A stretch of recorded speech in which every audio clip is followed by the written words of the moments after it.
Well guys, the new football season, certainly as far as the Premier League is concerned, is upon us. And in a couple of hours' time, Manchester City kick off their defence of the Premier League title. But of course it's Newcastle's match at home to Aston Villa tomorrow that you're all going to want to know about. And it's been a busy last day before the season begins up at the Newcastle United training ground, where of course Eddie Howe held his pre-match press conference, and what was a quite long one, and I have to say there was a lot of things to talk about at his press conference this morning. Now I'm going to get into a little bit about what team I think should take to the field, or what team I think will take to the field against Aston Villa tomorrow a little bit later. But let's firstly start with the news from today's news conference, and I suppose it came in two parts. Firstly, transfer news, and secondly, injury news. Let's start with the transfer news, because I'm sure that's what you all want to know about. I'm sure you've read a lot of it already on social media and Twitter and on the Sky Sports app as well. But Eddie made it pretty clear this morning that he wants one more signing to arrive between now and the end of the transfer window at the end of August. So he's got, 2.5-3 weeks to try and get another body in. He made that clear. He actually used the words, he said, I would love to bring in one more player, and when I do that, I think we'll have the perfect balance within the squad for a dual-pronged attack on the Premier League and the Champions League next season. So reading between the lines and from the information that I've gleaned myself, that of course will be a defender. I think most people expecting that to be a centre back.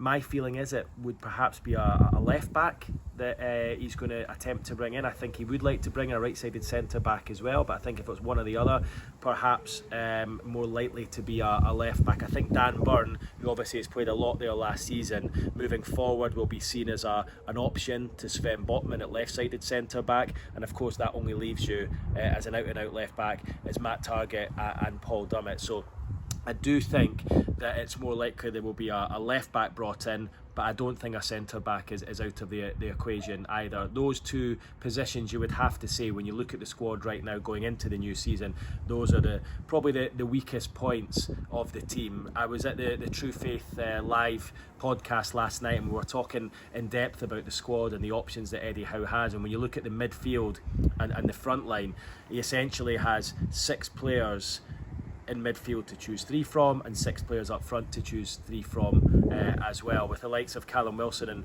Alexander Isak through the middle. I know we saw Isak a lot on the left towards the end of last season, but I think now with the emergence of Anthony Gordon in pre-season, how well he's done, and of course the arrival of Harvey Barnes, it allows both Isak and Wilson to be designated number 9s, and it almost gives Howe 2 players per position. If you look at the front 3, you have Almiron and Murphy on the right, you have Gordon and Barnes on the left, and of course you have, as I've mentioned already, Isak and Callum Wilson through the middle. So 3 from 6 up front, similar to midfield, plus Louis Miley. So essentially he's got 7 midfielders for 3 positions. One of them, of course, Joe Willock, is out injured just now, but we'll get onto him in a minute. But it feels like he's got real strength and depth in those positions, and if he manages to keep everyone fit, he's going to have a real selection dilemma, and he will be able to chop and change a little bit when it comes to Champions League matches, Premier League, and of course the domestic cup competitions as well. So that's all looking good, but I have to say at the back it's still looking a little bit light. Fabian Schär obviously has been injured throughout much of the summer, and Jamal Lascelles is the only other option at right-sided centre-back. And as I've mentioned already, at left-back, you've got Matt Targett and Paul Dummett there, and you've got Dan Burn. But it feels very much like he would probably want another left-back to come in to perhaps play in these Champions League matches. I might be wrong, but that's the feeling I get. Anyway, Howe said today, in his own words, I would love to bring in another player now. He said, I've not got the money to slap down on the table. We don't have tens of millions left because of FFP, but it sounded very much like they're going to try to bring a loan player in with perhaps either an option or an obligation to make permanent. So that's what he wants. He's wanted the 3 players that have arrived already, in Sandro Tonali, Harvey Barnes, and of course Tino Livramento, who arrived last week, and he's got all 3. He's very happy with the business that they've done. But generally speaking, when Eddie Howe has wanted a player in, the owners have delivered, and you would feel his kind of call to arms this morning, his we want another player, I want another player, I'll be fully happy when we get one more player in. You think that once he gets that, or once he asks for that, he will get his wish. So definitely one to watch for the last couple of weeks on the window, and hopefully we'll be able to keep you posted on Sky Sports News and on here as well as to who Newcastle are going for and who they get further down the line with. But that will be interesting to see, because I think many of us thought perhaps once Livramento arrived that would be it, but clearly he does want one more body in the door, and it looks, as I say, like it'll be a loan deal with either an option or an obligation. But as he rightly said today, those deals do not come around easily, so watch this space. So that is it in terms of potential incoming transfers. No one out the door compared to from when the last time we spoke, so there's still the likes of Isaac Hayden and Jeff Hendrick as part of the squad, even though they're obviously not involved. Ryan Fraser too, so taking up big wages on the books probably not helping things with FFP, and I think as the window ticks down, those players will be moved out. But Newcastle without doubt are going to have to pay a large chunk of their wages for them to go out on loan if it's on loan elsewhere.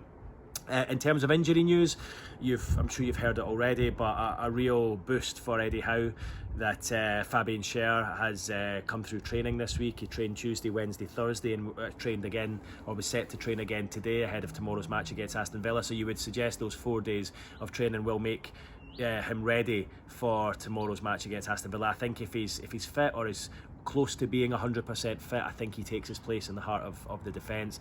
I said last night at the True Faith event, I felt that if Schär wasn't going to make it, that Jamal Lascelles would play as a club captain, and I felt it would maybe put out a wrong message if Lascelles was left on the bench with Schär injured, and he decided to play both Botman and Byrne at centre-back, two left-sided centre-backs with Targett at left-back. I just couldn't see it happening, and I think, one, it would send the wrong message, and I do feel there's a level of trust there in the club captain, Jamal Lascelles, and he's had a good pre-season. I thought he would have come in and played, and listen, it wouldn't be like Eddie Howe to say that Fabian Schär is fully fit and Jamal Lascelles plays, so let's wait and see when the team comes out. But I do feel that if Schär is fully fit, or as close to being fully fit, he plays centre-back tomorrow.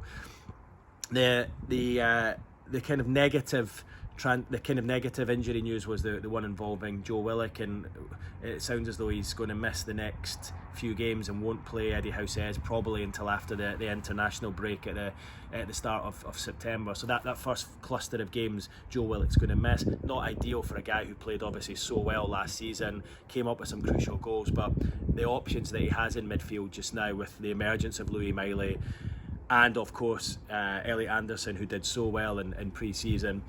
So I don't actually think it's a bad thing that Willock is out at this moment, because he's got such a range of options in there. He'll want to make sure Sandro Tonali gets some minutes early on in the season, and Anderson and Miley have done so well in pre-season that they deserve to be involved. So it's a good problem to have, and I don't think it's as big an issue as it would have been perhaps at the end of last season or maybe later on this season. So maybe not a bad time for Joe Willock, just to make sure that hamstring's right and he comes back 100%. So he has 6 players for those 3 midfield positions. Without Willock, once Willock comes back into the fold, he's going to have plenty of options in there. So yeah, Joe Willock missing, as Eddie Howe said this morning, until the international break next month.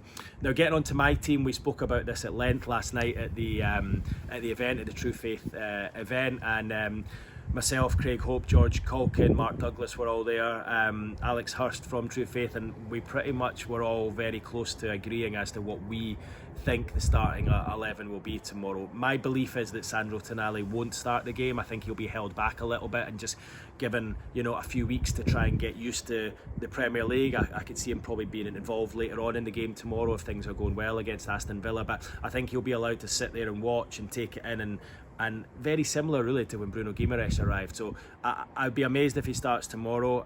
I think Eddie Howe will go with a midfield 3 of Bruno, Guimaraes and Joe Linton definitely, and I think the third position will either be Elliot Anderson or Sean Longstaff. I think if Sean Longstaff was fully fit and had trained all through the summer, I think Longstaff plays, because I think he's almost the first name in the team sheet under Eddie Howe. But I feel that Elliot Anderson has done so well in pre-season, top scorer, 4 goals right across the pre-season matches. I feel it would be wrong to leave him out now when he's clearly absolutely flying and bringing so much to the team, and I think it would say a lot if he was to play a youngster like Elliot Anderson tomorrow. And I think, as Eddie Howe said this morning at his press conference, he said we see him as our first teamer now. He's no longer a kid coming through like Louis Miley is. He goes, we see him equal to the other midfielders, to the other players. So it will be either him or Longstaff. I wouldn't be surprised to see Longstaff start, but I just feel because of the pre-season that Anderson had, I think Anderson will start in there. I think the back four picks itself, should Fabian Schär be fit enough, so obviously it'd be Trippier, Schär, Botman, and then Dan Burn with Nick Pope in goals. And then the only other really decision I think he has to make is up front. I think Almiron starts in the right. I'm pretty certain Isak starts in the middle. I think Callum Wilson has scored a significant amount of goals against Aston Villa in the past, so it's one of those ones where you wouldn't be surprised if he started. But I feel Isak, he's played the big games in pre-season. He'll want to get him off to a flying start. I think Isak starts. I think the big decision, and probably the biggest decision he has to make this weekend, is who plays wide on the left-hand side. And I have to say, whichever you choose out of Harvey Barnes or Anthony Gordon, it's not a bad option, is it? I think if you'd asked me this question this time last week, I would have said 100% Anthony Gordon, but I think Harvey Barnes' 2 goals last week in the Sella Cup, when he's cut in from the left-hand side onto his favoured right foot and, you know, finished with aplomb with that trademark finish, will be playing in the manager's head. And he's a goal-scoring winger, isn't he? And it might just give Eddie Howe a little bit of food for thought, but it's hard to tell. I mean, I feel it's quite 50-50. If I had to plump for one, I mean, personally, I would play Gordon because I just feel he's been flying in pre-season, and I think Barnes would be a great option to come off the bench for the last half an hour with his pace and energy and that goal-scoring ability. But I think he's got a decision to make out of those two. If I had to pick one of the two, I do think he'll go for Gordon, and I would start Gordon myself. But yeah, I suppose it's good to have all these options, isn't it? First game of the season, we see other teams. We see Emi Buendia, Aston Villa, out for the season with his knee injury, and Nkunku at Chelsea, who looked excellent in pre-season over in America, out until Christmas with a knee injury. So Newcastle have been fairly lucky in that front, and they've had a good pre-season. They've got the majority of the players to play for, and I suppose everyone now just excited for the start of the season tomorrow. So looking forward to myself being there. I think it's a really, really tough start. I think Villa are going to be one of the real challengers this season. I don't think a challenge for the title, but I think they're going to be real challengers in terms of up there for the European places. And I think Newcastle will be battling for them to get into the top 4, to the top 5, top 6 next season. I think they've probably got a little bit of a favourable season with the fact they're playing in the Conference League. They won't have to play their strongest team on a Thursday night. They can keep the best players for a weekend, whereas Newcastle are going to play their strongest team in the Champions League. Of course they are. So Newcastle have got a lot more to contend with. Aston Villa have signed well. I don't think there's too much between the teams, so I think this is a really, really tough start to the season. But if Newcastle, with the home crowd behind them, can get off to a winning start at St James's Park tomorrow, what a fillip that is for the season ahead. So really looking forward to this one tomorrow.